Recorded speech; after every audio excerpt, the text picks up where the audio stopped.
Hey guys, welcome back. Today we're going to be doing a good old-fashioned hair tutorial.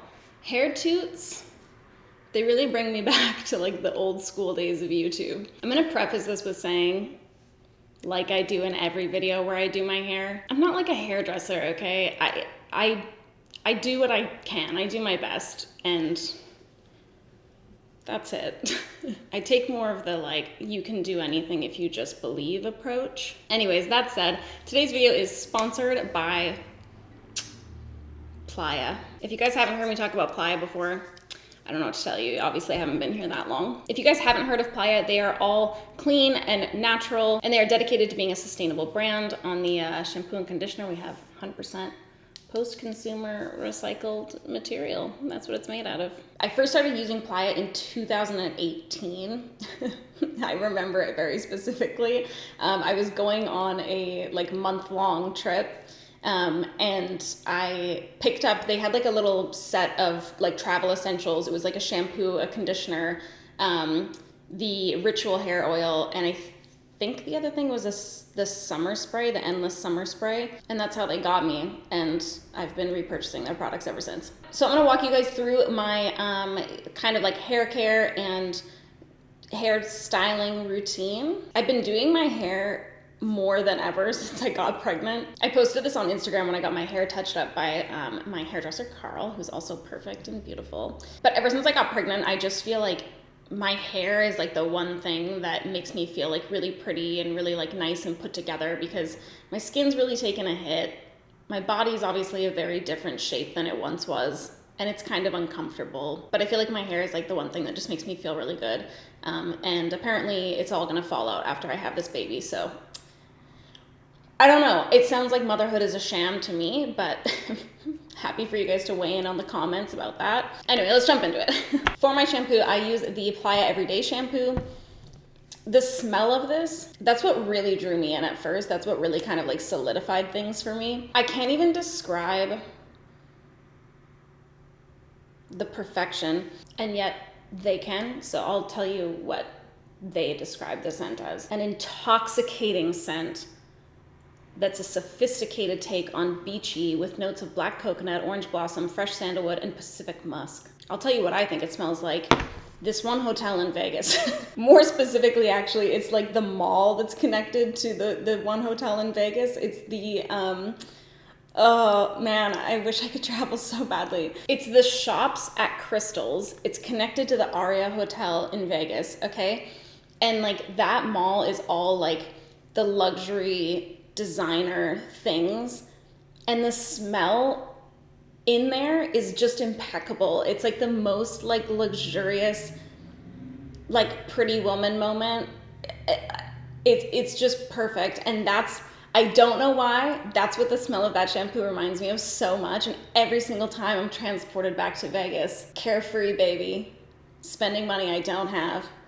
That's what I'm all about. Anyway, moving on from the scent. The thing that I like about the shampoo is that I don't feel like it's drying at all. I obviously have bleached, processed hair, so that's an issue for me most of the time. But this one consistently, I feel like, doesn't make my hair dry. It doesn't make it overly greasy. It just does what I need it to do in my life. If I'm having a toning shampoo shower, which is like, if it's that type of shower, it's like I'm also going to shave like my whole body and like do the whole situation, you know what I mean? Like that's like one of them showers. Also, no one told me that like shaving certain parts of your body is like basically non-applicable when you're 8 months pregnant, but that's something that I'm also going through in case you're just curious about a little bit more about me. But anyways, if it is a toning shampoo day, I will use the Violet Brightening Shampoo. I picked this one up, I think at like a Sephora VIB sale. I can't recall, but I wanted to try it because it looked a little bit different from other toning shampoos, because a lot of the times, if you're blonde or silver, I'm sure you like know, toning shampoos are very finicky, at least in my opinion. A lot of them have like a really, really, really intense pigment to it, which is generally fine. The only thing that I started to notice is that when I started to wear my K-tip extensions more and more, those toning shampoos would dye the bonds, like right at the top of my bonds. So then like anytime my real hair would like move out of the way, you would see this like bright blue purple kind of like bond, and I just like, it was just not a good time for me. And then I also find that sometimes that would create like an over deposit of color in the extensions because they're so much more porous than my natural hair is. So when I was looking on the Sephora website, they had kind of like a little swatch of the shampoo, and it's a little bit more I'll put some on my hand and show you. It's like more of a kind of like see-through-ish violet. It's not like a really, really intense bright tone. I'm gonna have to go wash this off my hand, BRB. Anyway, we back. So that's why I was drawn to it initially, and I do feel like it does a good job of like brightening my hair without overly toning my extensions, without dyeing like the tips, and making it hard to like get that tone out. And the other thing as well, let me just complain further about toning shampoos. Sometimes with toning shampoos, I find that my hair color can get almost like a little bit dull because I'm actually overusing toning shampoos is what I found out when Carl told me, because I would feel like the tone was off in my hair. So I'd be like, I guess I should use my toning shampoo. So then I would like use it and use it and use it. But then sometimes I feel like it would kind of like create this weird new muddy color. So this one explicitly says on the bottle that it removes green from chlorine and brassiness from hard water buildup. So I feel like it does a good job of taking kind of like those weird like tones out of your hair without overtoning and kind of like layering those colors on top of one another, if that makes sense. Let me tell you what's cooking in this, okay? So they have butterfly pea protein, super rich in antioxidants, promotes softness, shine, and maintains color and vibrancy. It contains anthocyanin, which gives the natural purple pigment. There's apple cider vinegar, which removes hard water and product buildup, restores the pH balance of the hair while maintaining strength and promoting shine and bounce. Vitamin C, a potent antioxidant and collagen booster. It has antimicrobial properties and effectively neutralizes chlorine. I do find that some toning shampoos are like very, very, very drying, and it kind of is like, I'll tone my hair and then I feel like it takes a minute. It takes like a few more washes, like a couple weeks to kind of get it back to a place where I feel like it's like soft and like nice again. Just because it is so like, I don't know what it is that's in toning shampoos typically that is just so drying for me, but it's a real time. Anyways, so wow, let me just wrap this up here. I put this guy in my hair and I'll usually leave it for as long as it takes me to shave my legs, which nowadays is like 20 minutes, but normally more like kind of like 10-ish minutes, and then rinse it out, carry on with my life. Then I go in with the Supernatural conditioner. So same thing with this guy. The scent just absolute perfection. I like that conditioner because I feel like it's not too heavy. It doesn't like sit really heavy in my hair or like not wash out well. Some conditioners I find, again, especially because I have like finer hair and blonde hair, I find that they just make my hair look really, really greasy. So even though it maybe feels nice in the shower, it's like, ooh, like this is nice and buttery and creamy and my hair feels soft. And then I get out of the shower and I'm like, oh God, like it's impossible to like wash out to a point where like my hair doesn't look greasy, even though I just washed it. And I don't like to wash my hair that often, okay? That's a real issue for me. Both those shampoos and the conditioner are SLS, paraben, and cruelty-free. At this point, I traipse out of the shower. Matt's job of filming me washing my hair in the shower is now done. And then I'll usually just kind of let my hair air dry quite a bit while I do my makeup and, you know, like make avocado toast, do the whole situation in the morning. By the time I'm done my makeup, I feel like my hair is generally at a place where it's like a good kind of like just a little bit of moisture left in there, but not like completely dry, not completely wet. So this is gonna be like a good place for me to go in with my Dyson Airwrap, which we'll get into in a second. So at this point, I go in with my Playa Ritual Hair Oil. Same on that delightful scent. I like to put this on my hair when it's a little bit wet still, unless I'm having like a super dry day for some reason, and then I'll sometimes put it on when it's wet, and then when it's dry, I'll put like a little bit extra just on the ends. So I just take a little pump of this and I lather it onto my hands and my fingers, and I just kind of like run my fingers through my hair. When I have less product on my hand, I'll kind of just like go right near the roots and smooth down like all my little tiny baby hairs up there with the oil. So that guy has sunflower, apricot, and coconut oil, which all kind of work together to be really nice and nourishing and hydrating. The sunflower oil also protects your hair from color fading. It also has lipocene in it, which is a natural UV protectant It's an extract that comes from tomatoes. That's also how it gets its nice little color. I like that one because I just find it really hydrating and it just doesn't look greasy and gross in your hair, to be quite honest. There are some hair oils that God, how do I explain this? It's like they like stay on top of your hair and they like never get like soaked in, so they just look, it just looks like you put oil in your hair, which is just not,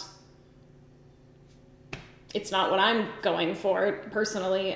You can, follow your heart. Then if I'm going to be heat styling, which today we are, I use my Living Proof Perfect Hair Dye Heat Styling Spray for long-lasting smoothness, okay? Heat protection up to 450 degrees Fahrenheit. I love the smell of Living Proof.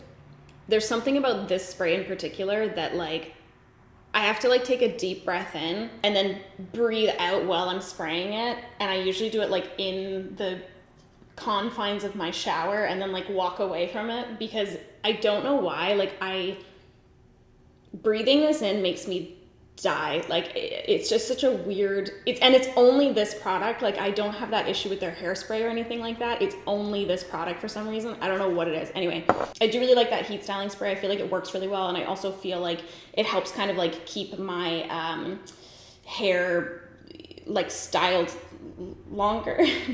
Like it works kind of as like a little bit of a primer for me, which is nice because I don't love to go through with hairsprays if I don't have to, just because I don't really like the texture, and I find that a lot of hairsprays are so strongly scented that like I don't want it. I don't want my hair to smell like the hairsprays oftentimes. That one I try to be careful with not over applying. I kind of try to do like a really quick little I find that it can feel like a little bit heavy sometimes in my hair if I like over apply it, and you can sort of see like I feel like I can like see the excess product in my hair, if that makes sense. Like it looks like not greasy, but I don't know how to better explain it. I just try to apply the amount that I need and not go overboard. Then I separate my hair in a very haphazard fashion with very little care and attention to detail put into that action. Just creates this kind of cool, like natural vibe. To be honest, I literally just can't be bothered. I'm so sorry, I don't know what to tell you. So I'll kind of just do a little half and half situation, okay? Like half my hair up, half my hair down. Then I go in with my Old Faithful Dyson Airwrap. I don't know how many times I can talk about this on my channel before you guys will be like, please stop. And then I'll say, never, sue me. Please don't. It's perfect. I have no complaints virtually, aside from the price. And I just have noticed such a huge difference in like the strength of my hair, not getting as much breakage and stuff like that. I don't know how people are curling their hair every day with like a normal curling wand, because I tried like metal ones, I tried the GHD curve, and I like the look of my curls with those curling wands and stuff like that, but I just found that like it damaged my hair so much that I would basically never style my hair or like curl my hair, because I found that it was just causing so much breakage and it would make my hair smell fried, and it was just like, I just hated it. Anyways, I love my Airwrap. I'm never going back. Bury me with it. So some people like to use the Airwrap when their hair is a little bit more damp than my hair is here. I just find that it's a little bit quicker for me when my hair is a little bit more dry rather than damp, and it still seems to hold the curl fine on me, so that's why I like to just use it on my hair when it's a little bit more dry, you know? So I'm kind of just using the barrel by wrapping my hair around like I would on a normal like clipless curling wand, and I'm holding the very end of my hair away from the wand, because I'm going to straighten my ends at the end. So I just take varying sizes of strips, you know, again, haphazard, just kind of thrown together. That's the whole look. You'll kind of see me like moving the wand away from my head every now and again as the hair starts to dry more. I just like to kind of, it like repositions my hair almost so that it's all laying flat against the barrel and I'm not gonna get any like weird kinks or anything like that. When I get to the top with my natural hair, I like to make sure that my roots are super nice and dry. So I will pop on the round brush attachment, and I'll kind of just go right near my roots and make sure that they're nice and dry, nice and smooth. And I find that this also adds like a little bit of volume, because my hair typically, I mean, it's just so fine. in more ways than one, you know what I mean? But mostly in the way that texturally it's so fine, and so it is flat to my head a lot of the time. And then I will just pop my wands back on. I'm using the longer barrel here, which if you have longer hair, you probably will want to opt for those ones. I think you still have to buy the longer wands separately, which is annoying, but I could be wrong. You might be able to go onto the Dyson website and like buy the original set with like longer wands or shorter wands. I do use the longer ones more predominantly than I use the shorter ones, but I understand why they didn't go longer initially, because I do find that the air distribution is better on the shorter ones. Like I find that it's a really even, like the action of like what's causing it to like wrap around kind of thing. I find that it's really strong from like the top of the barrel to the bottom of the barrel. Whereas on the longer ones, I find that air just can't, it just isn't the same. Towards the end of the barrel, I find that it's not quite as strong. So it sometimes won't really pick up like the very, very end of your hair, but it still works. And it's just easier for me to use the longer barrels because I like to take sometimes really big chunks of hair because I'm being lazy. Especially if it's like the second day and I'm wanting to like quickly kind of like refresh my curl. I'll just take like, there's no separation happening in my hair. Like I just take like big old chunks and just really go for it. And it works great. After that's all said and done, I take my straightener, okay? I use the GHD Platinum Plus straightener. I've got beef with this straightener, man. But like I don't, that's the problem. Let me explain myself. I love this straightener. I think it works fantastically well, and I feel like it does a good job of like not ripping out my hair. You know what I mean? Like how sometimes your hair can get caught in the little side things. You know? No? Okay. It's just like really nice and like gentle on my hair. I don't feel like it's overly ridiculously hot where like it makes my hair all messed up. I've repurchased this 4 times maybe. I've repurchased this so many times because I find that like after a year, the light on the inside, normally this nice whitish blue color, it turns red one day and I know the end is nigh. It'll turn red and I'll be like, okay, everything's fine. I'll reset it on the little thing that plugs into the wall. And then it'll like come back around and be like, don't worry, babe. Everything's kosher. It's fine. But then it'll do it again and again and again. And then at some point, it just will never go off of red. Like I can reset it and it'll just go red. And then sometimes I'll reset it and it'll go back to white, but then it'll immediately turn back to red. And that's happened with every single straightener that I've repurchased. It just doesn't seem like a coincidence at this point. I don't know what to tell you. It's just odd to me that it's happened like more than once, you know what I mean? But I keep repurchasing it because it is still my favorite straightener. And this is my blessing and my curse. Anyways, I straighten the ends of my hair. That's it. If I want to look more like a fancy lady, I will leave the ends of my hair curled, and then everyone will be like, wow, you're such a fancy lady. And I'll be like, I'm so aware. And if I want more of a kind of beachy look, then I go for straighter ends. And that's what we're going for here today, folks. Final thing. So after I brush out my curls, I just spritz that into my hair, and I'll scrunch it, and then I'll kind of just like separate the curls again with my fingers, my little talons. I just do this to add a little bit of texture, and I do find that it helps kind of set my curls as well. I like that one because, again, like I don't find it drying at all. It uses cane sugar instead of alcohol. And I also find that it isn't like sticky in my hair. Some salt sprays are like a little bit, they stay kind of like tacky in your hair. And then I find that it makes your like curls like stick together, and it's not cute for me. But anyways, I like to add that guy in because I do prefer like a little bit of a messier kind of texture. And I try not to backcomb my hair anymore these days because that's what I used to do. I would just be like and like really make it like super messy and gross, because I just liked to have a texture where people would kind of like question what activities I've been up to. Was she at the beach? Was she being intimate with someone? That's a secret I'll never tell. XOXO. And that's pretty much friggin' it. If I want to kind of keep my looser curls on my second day or third day or whatever, I won't recurl at all. I'll just spritz that in, do a little scrunch, same thing, comb through with my fingers, and just leave it. And it's perfect. And that's it. So guys, that's all she wrote. That's how I do my hair. So now you know. I hope that was informational for you. I'm gonna go eat lunch. Thanks so much for watching though. Thanks to Playa for sponsoring today's video. I'm like so pleased with myself because I've loved Playa for so long, so like can't even describe what a treat this is. Thank you to you guys again for hanging out, watching my video, supporting me. I'll see you next time. Peace out.